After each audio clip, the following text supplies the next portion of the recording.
incroyable. Le champion du monde de 98, celui qui a gagné toutes les coupes, est mis sur la touche par ses camarades. Les sportifs ont préféré se séparer du concurrent affaibli plutôt que du fautif.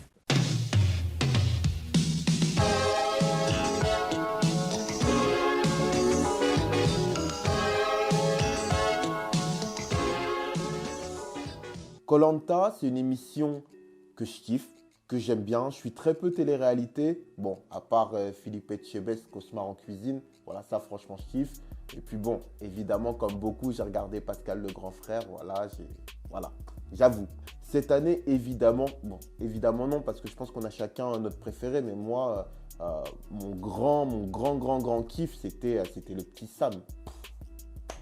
Non mais c'est Mbappé. C'est Mbappé ce garçon. Quel rapport entre le football et Koh-Lanta? Eh bien, sachez qu'en 2010, certains s'en souviennent peut-être, Franck Leboeuf, ancien footballeur, a participé à l'émission dite Le Choc des Héros. La première et la seule fois que des sportifs de haut niveau affrontent des champions de Koh-Lanta, du très haut level. L'émission se déroule en Nouvelle-Calédonie. Comme vous l'avez compris, 7 anciens candidats font face à 7 anciens sportifs de haut niveau. Pour les plus jeunes, Leboeuf, c'est les années 90, début 2000. Champion du monde, champion d'Europe, Laval, Strasbourg, Marseille, Chelsea, ancien milieu devenu libéraux, défenseur buteur. Guérin remet dans le paquet. Oh, superbe Franck Leboeuf. On va se contenter de présenter la formation de Franck Leboeuf, donc les rouges qui s'appellent les Malabous. Les jaunes, ce sont les Tiacs. Frédéric Jossinet, qui a été championne d'Europe, je ne sais pas combien de fois en judo, vice-championne du monde, médaillée olympique. Il y avait Myriam Lamar, championne du monde de boxe. Ouais. Il y avait donc Gwendal Pesra, champion olympique de danse sur glace. Il y avait Ty Chris, spécialiste alors je dis toujours de roller. Il y avait toi, et puis il y avait Jamel Bourras, champion olympique de judo, on s'en souvient, à Atlanta en 96. Betty Liss, qui a été, je ne sais même pas si elle ne l'est pas encore, record woman de France du triple saut. Des héros face à des sportifs. D'emblée, je me suis dit, les aventuriers de Koh-Lanta vont se faire croquer. Mais genre tout cru. Même si certains sportifs étaient à la retraite, ça me paraissait des plus déséquilibrés. Vraiment abusés. Épisode 1, débarquement. Les rouges se sentent forts. Je ne dirais pas qu'il y a de l'arrogance, mais presque. De la confiance excessive. Franck Leboeuf est léger. Très léger. Trop léger. Un poil suffisant. Vous savez, ça se voit à la posture, au regard, au sourire, à l'allure générale. Bref, directement après le débarquement, première épreuve de confort, une épreuve qui consiste à passer des palissades. Mais il y a une telle puissance, il y a un tel côté athlétique chez les rouges qu'ils ne font pas long feu, quoi. Après ce jeu, je te jure, j'étais déjà mort. Je me dis, oh là la vache, ça va être dur, parce que tu t'y attends pas, tu prends dans la gueule. Malgré leur capacité physique et leur science de la compétition, les rouges souffrent sur leur camp. Ils sont sans ressources, pas capables de pêcher, entre guillemets, incapables de faire le feu, et c'est Denis Brognard qui, après quelques jours, va leur apporter pour les sauver d'une mort, entre guillemets, dans le sens où ils ne pouvaient pas manger. Donc s'ils ne pouvaient pas manger, ils ne pouvaient pas continuer. Tu rentres le soir, tu n'as pas le feu, tu n'as pas le temps de chercher à bouffer, tu n'as pas de garde-manger, tu n'as rien. Tu essaies de monter la tente comme tu peux, parce que c'est moi qui avais fait la tente, c'était une catastrophe, mais ça avait tenu le coup jusqu'à la réunification. Et on a eu si froid le soir. La vie se complique sur le camp rouge. La tension monte. Comme beaucoup de footballeurs, Leboeuf est un grand chambreur.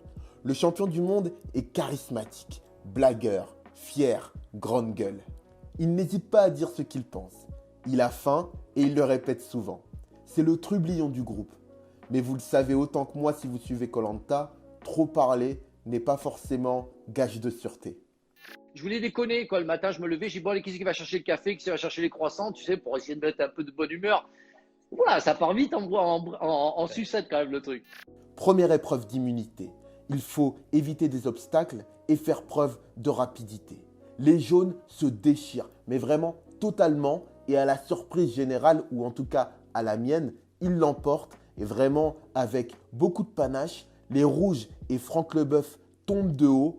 On voit qu'ils sont marqués et ça se voit dans leur regard. Premier conseil, et ça chauffe pour le bœuf. 2 voix contre lui. Il descend un peu de son nuage. Je crois vraiment qu'avec son statut de champion du monde, il se sentait un peu intouchable. Ça fait 6 ans grosso modo qu'il a arrêté le haut niveau. Il s'est mis à l'époque, il a arrêté depuis, à fumer.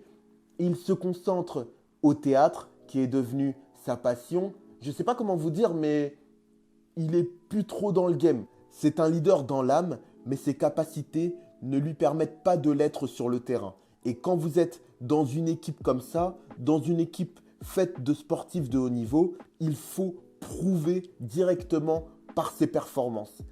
Et j'ai pas en fait perçu ce qu'était koh. Je l'ai perçu qu'après, quand j'ai regardé Tu l'émission. savais pas que c'était aussi dur, aussi exigeant? Non, ça je me doutais, mais j'avais une perception différente du jeu. S'ensuit direct une épreuve de force, dans laquelle il faut porter une grosse corde à plusieurs, l'un derrière l'autre. Il y a un cercle à parcourir et le but est de rattraper l'équipe adverse. Là, le bœuf galère. Il tombe, c'est dur. Mais au forceps, j'ai envie de dire, évidemment, son équipe gagne. À plat de couture. Le lendemain, épreuve de natation pour l'immunité. Défaite rouge. Franck Leboeuf commence petit à petit à passer en mode rageux. La faim le tiraille vraiment. Tu te dis, mais en fait, c'était pas un rêve. Ça fait 3 jours que j'ai pas bouffé, ou ça fait 4 jours que j'ai pas bouffé, ou ça fait 5 jours que j'ai pas bouffé. Et c'est réalité, je vais pas encore manger aujourd'hui parce qu'on n'avait pas fait le feu et tout ça. Pour devenir professionnel, pour jouer en équipe de France, pour gagner la Coupe du Monde, il faut forcément être un sportif de haut niveau, quelqu'un qui est capable de se faire mal. Mais il y a quand même, je trouve, une différence entre se faire mal dans un sport collectif où il n'y a pas cette notion réelle de combat et se faire mal lorsqu'on est judoka, boxeur, etc.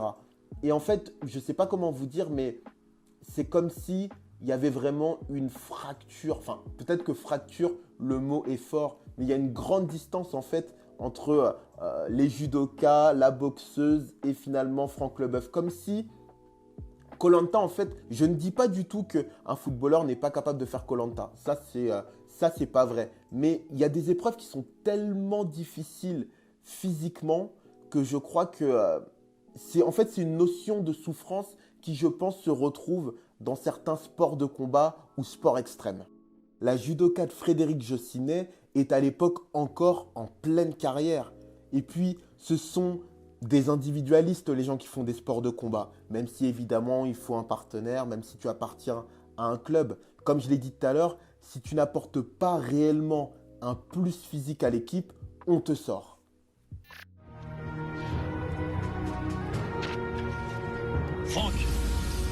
Franck, ils ont décidé de vous éliminer et leur sentence est irrévocable.